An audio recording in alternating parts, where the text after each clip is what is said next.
All right, Amy, yeah, it's your money, and state economists say that it looks like the state of Florida is going to be slowly but steadily improving over the next couple of years, at least when it comes to our economy. So let's talk more about it. We have Joe Bert with us today, Certified Financial Planner. Good to see you, Joe. You too, Always Joe. a pleasure to have you in here.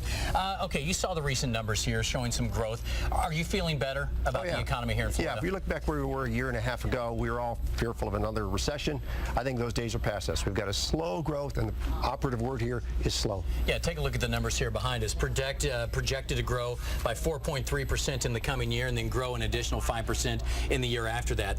But I wonder, how much of this is just a local story, and how much of it is impacted by what's going on the national level? Well, this is certainly a local story. I think Florida will do better than nationally, simply because of what we have here in Florida. This is Florida. It's not Detroit. It's not the Midwest where they've been struggling with manufacturing. If you look at our base here, it's primarily tourism and some defense stuff.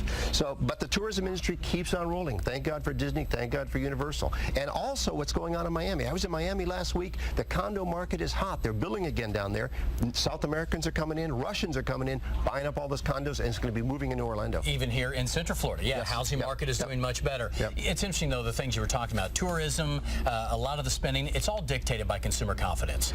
You've got the tax issues. You have companies sitting on billions of dollars in cash. How do we get that going? Well, you got to get the situation in Washington straightened out. Right now, there's a lot of uncertainty with what's going to happen with the tax cuts, what's going to happen with the payroll tax come January 1st, and the sequestration on the $500 billion coming out of the defense if we can't get this budget situation straightened out.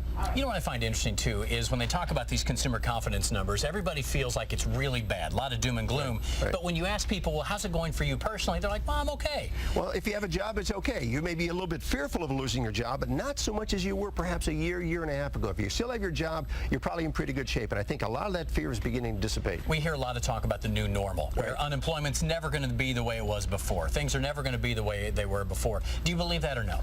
I think in Florida we will get back to the new normal quicker than the rest of the economy, simply because this is Florida. When the economy starts to turn around, all those baby boomers that are up north that want to come to Florida will be coming here, and it'll be good for Florida. All right, financial expert Joe Bert, always good to see you. John, we'll see what the governor has to say about it as well. He's coming up here on Good Day, too. All right, Amy, I'll send it back to you in the